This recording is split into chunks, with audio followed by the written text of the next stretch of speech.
నల్గొండ మున్సిపాలిటీలో తిష్టవేసిన అవినీతి చీడకు ప్రభుత్వం మంగళం పాడింది. అక్రమాలపై ఉక్కుపాదం మోపింది.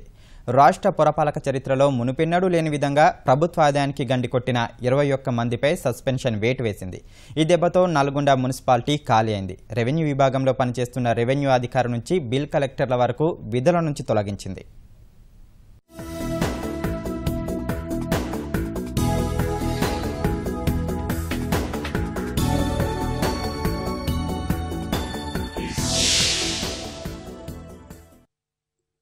నల్గొండ మున్సిపాలిటీలో 6 నెలలుగా చర్చనీయాంశమైన అక్రమాల నిగ్గు తేలింది.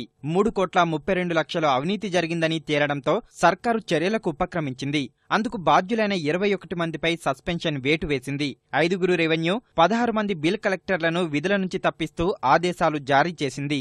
ప్రజల నుంచి వసూలు చేసిన పన్నులను తిరిగి ప్రభుత్వ ఖజానాకు జమ చేయడంలో అక్రమాలకు పాల్పడిన వారికి మంగళం పాడింది.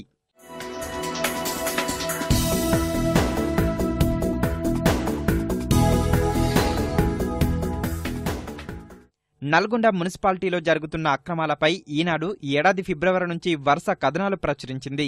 రికార్డుల నిర్వహణలో అక్రమాలు, రసీదు పుస్తకాల మాయం, అవినీతి జరిగిన తీరును బయటపెట్టింది.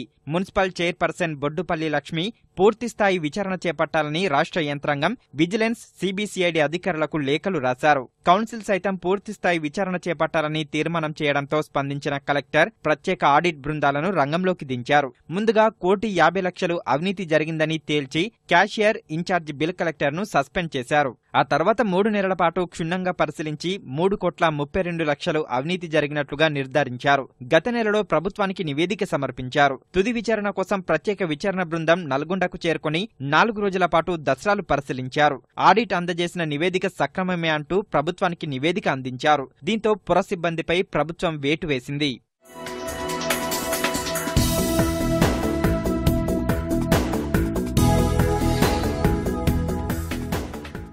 2011-15 మధ్యకాలంలో నల్గొండలో పనిచేసి బదిలీ, పదోన్నతిపై సూర్యాపేట, మిర్యాలగూడ, మహబూబ్ నగర్ వెళ్లిన అధికారులపైన వేటు పడింది. వారిని సైతం విధుల నుంచి తప్పించాల్సిందిగా ఆదేశాలు జారీ అయ్యాయి. మొత్తంగా పురపాలక చరిత్రలో గతంలో ఎన్నడూ లేని విధంగా ఒకే మున్సిపాలిటీలో 23 మంది ఒకే కుంభకోణంలో సస్పెన్షన్ కావడం రాష్ట్ర వ్యాప్తంగా చర్చనీయాంశమైంది. ఈ అక్రమాలకు పాల్పడిన అందరిపై చర్యలు తీసుకోకుండా కొందరిని మాత్రమే తప్పించారనే ఆరోపణలు వినిపిస్తున్నాయి.